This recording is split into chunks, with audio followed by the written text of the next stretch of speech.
ബംഗ്ലാദേശിൽ നിന്ന് ഓടി രക്ഷപ്പെട്ട് ഇന്ത്യയിൽ അഭയം പ്രാപിച്ച ഷേഖ് ഹസീനയെ സംബന്ധിച്ചിടത്തോളം ജൂൺ 16 ഒരു നിർണായക ദിനമാണെന്ന് പറഞ്ഞല്ലോ. അതെ, അത് വളരെ നിർണായകമാണ്. ജൂൺ 16 ഹസീനയ്ക്ക് മാത്രമല്ല, ഇന്ത്യ ബംഗ്ലാദേശ് ബന്ധത്തിലും ഒരു നിർണായക ദിവസമായിട്ട് മാറും. കാരണം ഷേഖ് ഹസീനയ്ക്ക് വധശിക്ഷ ഉറപ്പാണ് ബംഗ്ലാദേശ്.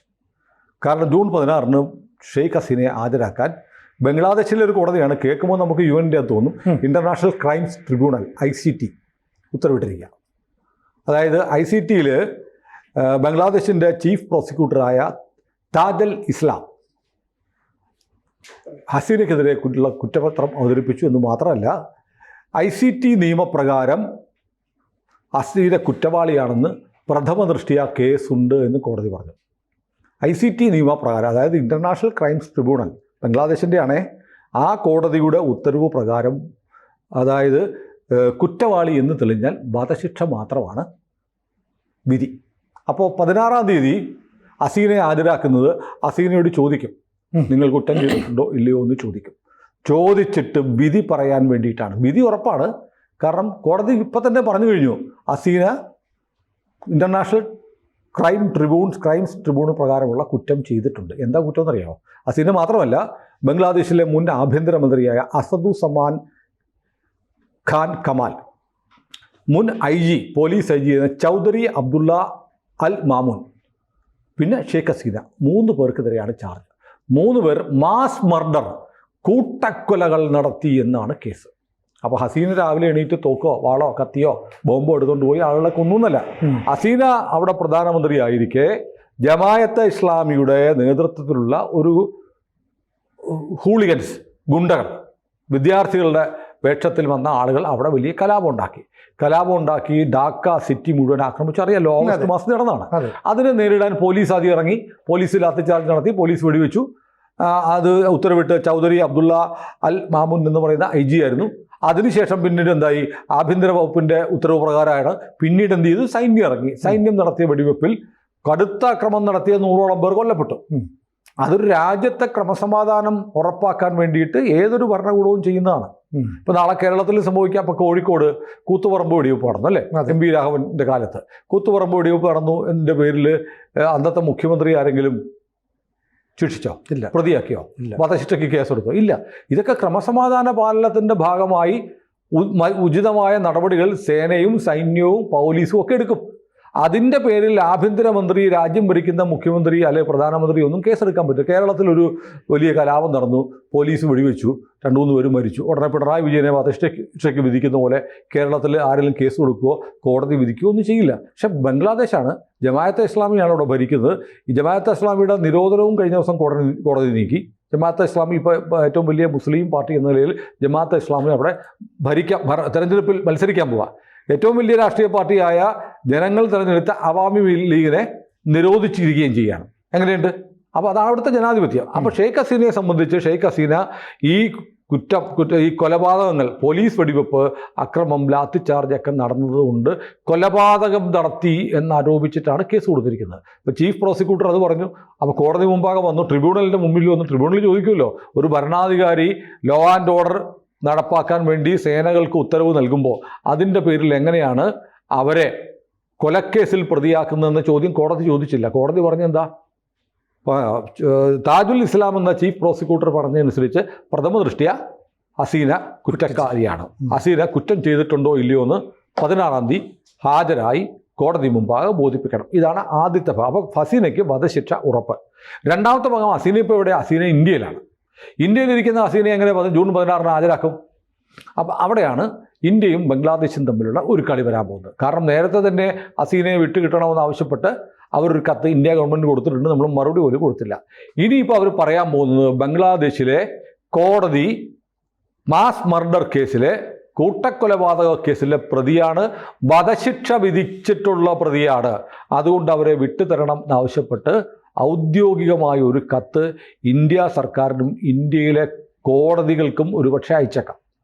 അങ്ങനെ വരുമ്പോൾ അതൊരു നയതന്ത്ര പ്രശ്നമായും ഒരു നിയമപ്രശ്നമായും മാറാം. ഇതാണ് ഒരു പ്രതിസന്ധി.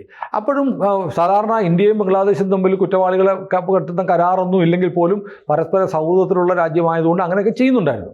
കാരണം അതിൻ്റെ ഒന്നും ആവശ്യമില്ല. അല്ലാതെ തന്നെ നമ്മൾ വളരെ വളരെ ഡീപ്പ് റൂട്ടഡ് ബന്ധം ഇന്ത്യക്കും ബംഗ്ലാദേശിനുമായിട്ടുണ്ടായിരുന്നു. പക്ഷെ ഇപ്പോഴാണ് അവർ ഇന്ത്യയായിട്ട് എല്ലാ ബന്ധവും മുറിച്ച് ബംഗ്ലാദേശ് എന്ന് പറയുന്ന രാജ്യം തന്നെ ഉണ്ടായത് പാകിസ്ഥാൻ നടത്തിയ കൂട്ടക്കൊലയും അക്രമവും സഹിക്കാൻ വയ്യാതായിട്ടുണ്ടായത്. ഇപ്പൊ അവർക്ക് അവരെ ഉപദ്രവിച്ച, അവരെ പീഡിപ്പിച്ച, അവരെ ബലാത്സംഗം ചെയ്ത, അവരെ കൂട്ടക്കൊല നടത്തിയ പാകിസ്ഥാനികളിലാണ് സ്നേഹം.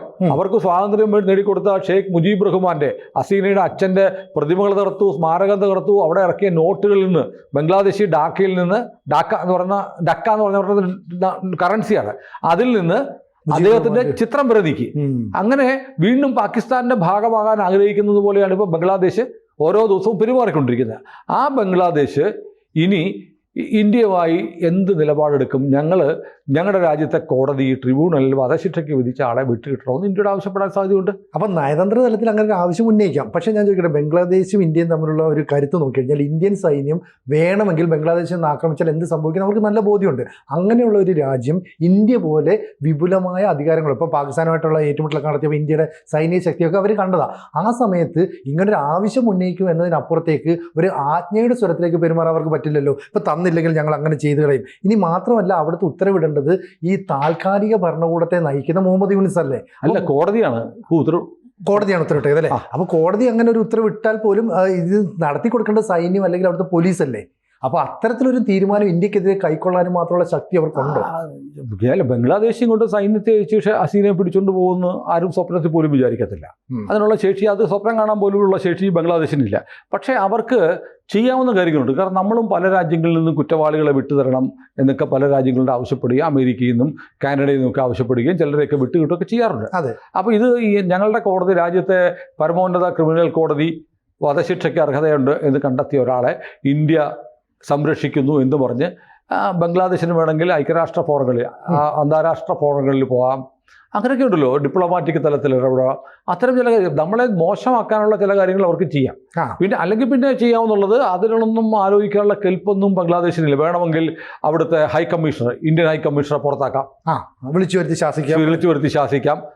ശാസിച്ച ഉടനെ നമ്മുടെ ആളുകൾ പേടിച്ച് മൂത്രമൊഴിക്കും. അതൊന്നുമില്ല, വിളിച്ചു വരുത്തി ശാസനയൊന്നും ഉണ്ടാവത്തില്ല. വേണമെങ്കിൽ ഡിപ്ലോമാറ്റിക് നയതന്ത്ര തലത്തിൽ ചില നടപടികൾ എടുക്കാമായിരിക്കാം. പക്ഷേ അതിനുള്ള കരുത്തും ബംഗ്ലാദേശിന് ഉണ്ടാവും തോന്നില്ല. ചെയ്യാവുന്നത്, ഞങ്ങളുടെ രാജ്യത്തെ കോടതി കുറ്റവാളി എന്ന് വിധിച്ച് വധശിക്ഷ കൊടുത്ത ഒരു പ്രതിയെ ഇന്ത്യ നിയമവിരുദ്ധമായി സംരക്ഷിക്കുന്നു എന്നൊരു ക്യാമ്പയിൻ നടത്താൻ പറ്റും. ആ ക്യാമ്പയിനെ ഇന്ത്യ കൗണ്ടർ ചെയ്യേണ്ടി വരും, പ്രതിരോധിക്കേണ്ടി വരും. അതാണ് അവർക്ക് ആകെ ചെയ്യാവുന്നുള്ളൂ. വേണമെങ്കിൽ ഇന്ത്യക്ക് മിണ്ടാതിരിക്കാം. കാരണം ആദ്യമേ ഒരു കത്ത് കൊടുത്തു വിട്ടുതരണം പറഞ്ഞ് നമ്മൾ മൈൻഡ് ചെയ്തില്ല. അത് കഴിഞ്ഞപ്പോഴത്തേക്ക് ഷെയ്ഖ് ഹസീന ഫേസ്ബുക്കിലൂടെ ഒരു പ്രസംഗം നടത്തി, അത് ലൈവായിട്ട് വന്നു. അപ്പോഴേക്കും ഉടനെ ഷെയ്ഖ് ഹസീനയെ കൊണ്ട് ഷെയ്ഖ് ഹസീന അവിടെ നിന്ന് മിണ്ടില്ല എന്ന് ഇന്ത്യ ഉറപ്പാക്കണമെന്ന് പറഞ്ഞു. അതിൻ്റെ പിറ്റേ ദിവസം വീണ്ടും ഷെയ്ഖ് ഹസീന വീഡിയോ പ്രസന്റ് ചെയ്യിച്ചു. അപ്പോൾ ഇന്ത്യ അത് പുല്ല് പോലെ കളഞ്ഞു. കാരണം ഇവിടെ താമസിക്കുമ്പോൾ നമ്മൾ പറയുന്ന പോലെ ഷെയ്ഖ് ഹസീന കേൾക്കും. പക്ഷേ അത് മൈൻഡ് ചെയ്യേണ്ട, നിങ്ങൾ ഒന്നുകൂടെ വിട്ടോ എന്ന് നമ്മൾ പറഞ്ഞു. അങ്ങനെ ഷെയ്ഖ് ഹസീന ഇപ്പോൾ ഇന്ത്യയിൽ എവിടെയാണെന്നും അറിയില്ല. പിന്നെ ഈ ഷെയ്ഖ് ഹസീനയെ അങ്ങനെ കൊല്ലാനായിരുന്നെങ്കിൽ ഓഗസ്റ്റ് മാസത്തിൽ നടക്കുന്ന കലാപത്തിൻ്റെ സമയത്ത് തന്നെ അവർക്ക് ചെയ്യാം. അവരാഗ്രഹിച്ചതാണ്, കൊട്ടാരം ആക്രമിച്ചതാണ്. എന്നിട്ട് ഷെയ്ഖ് ഹസീനയെ അവിടെ നിന്ന് രക്ഷപ്പെടുത്തിയത് വാക്കർ ഉസ്സമാൻ എന്ന് പറയുന്ന സൈനിക മേധാവിയാണ്. സൈനിക മേധാവി സുരക്ഷിതമായി ആ ഒരു വിമാനത്തിൽ കയറ്റി ഇന്ത്യയിലേക്ക് കൊണ്ടുവന്നു. അതാണ് നടന്നത്. ആ സൈനിക മേധാവി ഇപ്പോഴും തുടരുന്നുണ്ട്. 2 തവണ സൈനിക മേധാവിയെ അട്ടിമറിക്കാനുള്ള നീക്കം ജമാഅത്തെ ഇസ്ലാമിയുടെ സഹചാരികളായ സൈനികരെ വെച്ച് അവിടെ നടന്നു. 2 തവണയും ഇന്ത്യ വളരെ മുൻപേ തന്നെ അത് സംബന്ധിച്ച വിവരങ്ങൾ വാക്കർ ഉസ്സമാൻ കൊടുത്തു. അത് പരാജയപ്പെട്ടു. മാത്രമല്ല, വാക്കർ ഉസ്സമാൻ ഷെയ്ഖ് ഹസീനയുടെ ഒരു ബന്ധുവാണ്. വാക്കർ ഉസ്മാന്റെ ട്രെയിനിങ് നടത്തിയ ഇന്ത്യയിലാണ്. ഇങ്ങനെയുള്ള ഒരുപാട് ഘടകങ്ങളുണ്ട്. മാത്രമല്ല, ഈ വാക്കർ ഉസ്മാൻ പറഞ്ഞിട്ടുണ്ടല്ലോ, എന്തായാലും ഈ ഡിസംബറിലുള്ള ഇലക്ഷൻ നടത്തണം, അത്തരം ചില നീക്കങ്ങൾ അവിടെ അന്ത്യശാസനം കൊടുത്തു. ജനുവരിയിൽ പുതിയ സർക്കാർ വരണമെന്ന് പറഞ്ഞു. മറ്റേ ഈ മ്യാൻമറിലേക്കുള്ള ഒരു കോറിഡോർ അനുവദിക്കണമെന്ന് പറഞ്ഞ് നടക്കത്തില്ല. നോ ബ്ലഡി കോറിഡോർ എന്നാണ് പറഞ്ഞത്. അങ്ങനെയുള്ള ചില നീക്കങ്ങൾ, ചൈനയ്ക്ക് പുതുതായി ഉണ്ടാക്കിയ ഒരു തുറമുഖം കൊടുക്കാൻ, ഒരു കണ്ടെയ്നർ ടെർമിനൽ വിട്ടുകൊടുക്കാനുള്ള നീക്കം ഉണ്ടായപ്പോഴത്തേക്ക് പറ്റില്ല എന്ന് പറഞ്ഞു. അങ്ങനെയുള്ള ചില നിലപാടുകളൊക്കെ എടുത്തെങ്കിലും 17 പ്രതിപക്ഷ പാർട്ടികളും വാക്കർ ഉസ്മാനും ഡിസംബർ 31 തെരഞ്ഞെടുപ്പ് നടത്തി ജനുവരിയിൽ പുതിയ സർക്കാർ വരണം എന്ന് പറഞ്ഞിട്ടുണ്ട്. പക്ഷേ മുഹമ്മദ് യൂനുസ് ഇത് കേൾക്കുന്നില്ല. ജൂണിലെ വല്ലതും നടത്താം എന്നാണ് പുള്ളി പറഞ്ഞത്. പുള്ളി ആ ജൂൺ എന്നുള്ള സ്റ്റാൻഡിൽ ഉറച്ചു നിൽക്കുകയാണ്. പുള്ളിക്ക് മറ്റു ചില കാര്യങ്ങളും മറ്റു ചില ലക്ഷ്യങ്ങളും നേടിയെടുക്കാറുണ്ട്. ആ ലക്ഷ്യങ്ങളിൽ ഏറ്റവും പ്രധാനപ്പെട്ടത് അയാളെ ഉടുപ്പിട്ട് അങ്ങോട്ട് പറഞ്ഞു വിട്ട ആളുകളുടെ യഥാർത്ഥ ലക്ഷ്യം എന്ന് പറയുന്നത് ബംഗ്ലാദേശിൽ തൽക്കാലത്തേക്ക് ഭരണം പിടിക്കുക എന്നുള്ളതല്ല. അവിടെ ഇന്ത്യയുടെ ഏറ്റവും വലിയ ബന്ധുവായ ഷേഖ് ഹസീന അവിടെ ഇനി തുടരുന്നത് ഇന്ന് തുടർന്നാലും നാളെ തുടർന്നാലും ആപത്താണ്. അതുകൊണ്ട് ഷേഖ് ഹസീനയുടെ ഉന്മൂലനം നടക്കണം, ഷെയ്ഖ് ഹസീനയെ കൊല്ലണം. ഈ അജണ്ടയുമായിട്ടാണ് വന്നിരിക്കുന്നത്. ഷെയ്ഖ് ഹസീനയ്ക്ക് ശേഷം ബാക്കിയുള്ള ഭൂട്ടോയാണെങ്കിലും ആരാണെങ്കിലും, ഭൂട്ടോയല്ലോ BNP ഖാലിദ സിയ ആണെങ്കിലും ജമാഅത്തെ ഇസ്ലാമി ആണെങ്കിലും ഇവരെല്ലാം ഇന്ത്യ വിരുദ്ധ നിലപാടുള്ളവരാണ്.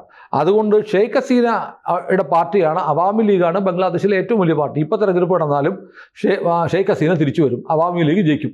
അതുകൊണ്ട് ഷെയ്ഖ് ഹസീന ഇനി ഉണ്ടാവാൻ പാടില്ല. ഇന്ത്യക്ക് അനുകൂലമായി നിൽക്കുന്ന ഒരു പ്രധാനമന്ത്രിയും ഇനി ബംഗ്ലാദേശിൽ ഉണ്ടാവരുത് എന്ന് യൂനുസിനെ പറഞ്ഞു വിട്ടവരും, അത് ഡീപ് സ്റ്റേറ്റ് ആണെങ്കിലും അമേരിക്കയാണെങ്കിലും പാകിസ്ഥാനാണെങ്കിലും ചൈനയാണെങ്കിലും താല്പര്യപ്പെടുന്നുണ്ട്. അവർക്ക് ലക്ഷ്യമുണ്ട്. ഒരു കാരണവശാലും ഇനി ഷെയ്ഖ് ഹസീന വരാൻ പാടില്ല. അതുകൊണ്ട് ഷെയ്ഖ് ഹസീനെ എങ്ങനെയെങ്കിലും നയതന്ത്ര തലത്തിലോ അല്ലാതെയോ ബംഗ്ലാദേശിൽ കൊണ്ടുവന്ന് വധശിക്ഷ നടപ്പാക്കുക, അതുവരെ അധികാരത്തിൽ തുടരുക എന്നതാണ് മുഹമ്മദ് യൂനുസിൻ്റെ ലക്ഷ്യം. മുഹമ്മദ് യൂനുസിന് വ്യക്തിപരമായും ഷെയ്ഖ് ഹസീനയോട് വൈരാഗ്യമുണ്ട്. ഇയാൾ ഈ ചിട്ടി കമ്പനി പോലെ ഈ സ്വയം സെൽഫ് ഹെൽപ്പ് ഗ്രൂപ്പ്, സ്വാശ്രയ ഗ്രൂപ്പുകളൊക്കെ നടത്തി വലിയ മൈക്രോ ഫിനാൻസ് ലോകത്ത് ആദ്യമായി നടത്തിയ ആളാണ്. എന്നിട്ട് വലിയ തട്ടിപ്പൊക്കെ നടത്തി കേസിന്റെ പുറകെ കേസുകളൊക്കെ ആയിട്ട് നാട് വിട്ടുപോയതാണ്, രാജ്യം വിട്ടുപോയത്. അത് ഷെയ്ഖ് ഹസീനയുടെ പോലീസ്, ഷെയ്ഖ് ഹസീനയുടെ ആഭ്യന്തര മന്ത്രാലയം എടുത്ത നടപടികളെ തുടർന്നാണ് ഇയാൾ കൂടി പോകേണ്ടി വന്നത്.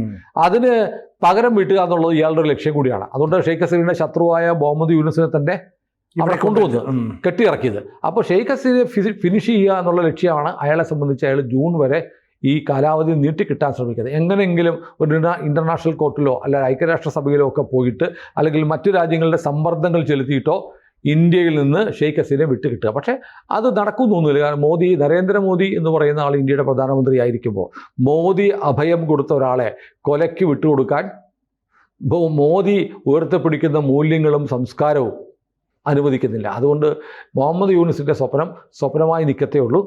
ബാക്കി ബംഗ്ലാദേശ് എന്ത് ചെയ്യുന്നു നമുക്ക് കാത്തിരുന്ന് കാണാം.